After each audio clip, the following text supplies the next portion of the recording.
They commenced affairs very early on that sandbank, and they kept them up very late, and all the time there came from it a soft murmur of laughter and song. Ah me! If the aim of life were happiness and pleasure, Africa should send us missionaries instead of our sending them to her.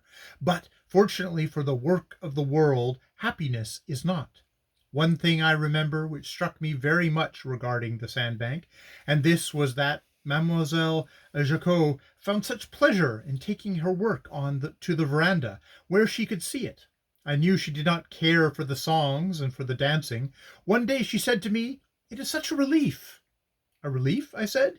"Yes. Do you not see that until it shows there is nothing but forest, forest, forest, and that still stretch of river? That bank is the only piece of clear ground I see in the year, and that only lasts a few weeks until the wet season comes, and then it goes, and there is nothing but forest, forest, forest for another year. It is 2 years now since I came to this place. It may be I know not how many more before we go home again." I grieve to say, for my poor friend's sake, that her life at Kangway was nearly at its end.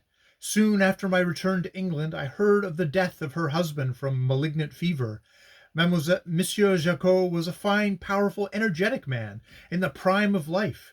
He was a teetotaler and a vegetarian. Although constantly travelling to and fro in his district on his evangelizing work, he had no foolish recklessness in him.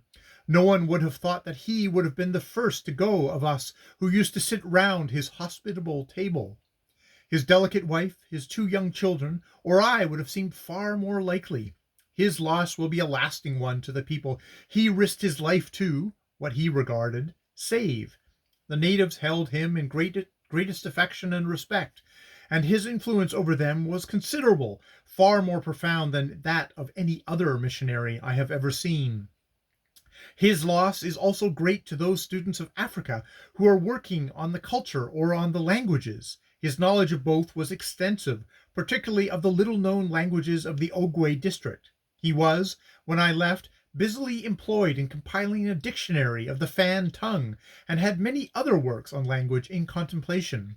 His work in this sphere would have had a high value, for he was a man with a university education, and well grounded in Latin and Greek, and thoroughly acquainted with both English and French literature, for although born a Frenchman, he had also been brought up in America. He was also a cultivated musician, and he and Mademoiselle Jacot in the evenings would sing old French songs, Swiss songs, English songs, in their rich, full voices, and then, if you stole so softly out onto the veranda, you would often find it crowded with a silent black audience, listening intently. The amount of work Monsieur and Mademoiselle Jacot used to get through was, to me, amazing, and I think the Ogwe Protestant mission sadly short-handed, its missionaries not being content to follow the usual Protestant plan out in West Africa, namely, quietly sitting down and keeping house, with just a few native children indoors to do the housework, and close by a school and a little church where a service is held on Sundays. The representatives of the Mission Evangelique go to and fro throughout the district, round each station on evangelizing work, among some of the most dangerous and uncivilized tribes in Africa, frequently spending a fortnight at a time away from their homes, on the waterways of a wild and dangerous country. In addition to going themselves, they send trained natives as evangelists and Bible readers, and keep a keen eye on the trained native, which means a considerable amount of worry and strain too. The work on the station is heavy in Ogwe districts, because when you have got a clearing made and all the buildings up, you have by no means finished with the affair, for you have to fight the Ogwe forest back, as a Dutchman fights the sea.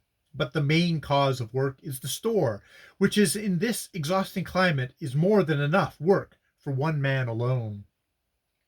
Payments on the Ogwe are made in goods. The natives do not use any coinage equivalent, save in the strange case of the fans, which does not touch general trade, and which I will speak of later. They have not even the brass bars and cheetums that are in Calabar, or cowries as in Lagos.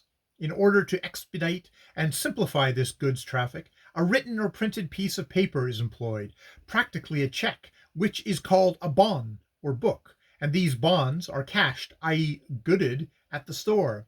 They are for three amounts: 5 fura, a dollar; 1 fura, a franc; 2 50 centimes, half a fura.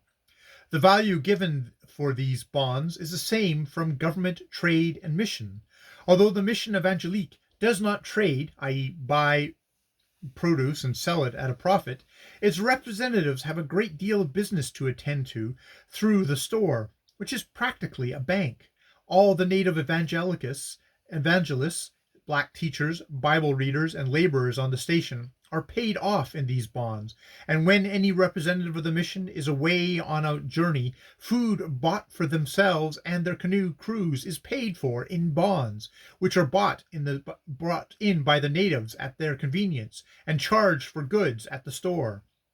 Therefore, for several hours every weekday, the missionary has to devote himself to store work, and store work out here is by no means playing at shop. It is very hard, tiring, exasperating work when you have to deal with it in full. As a trader, when it is necessary for you to purchase produce at a price that will give you a reasonable margin of profit over storing, customs duties, shipping expenses, etc., etc.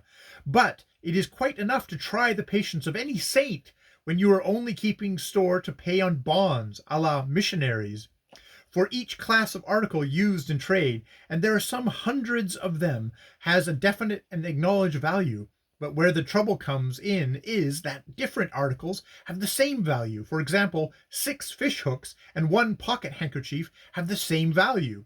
Or you can make up that value in lucifer matches, potom, a mirror, a hair comb, tobacco, or scent in bottles.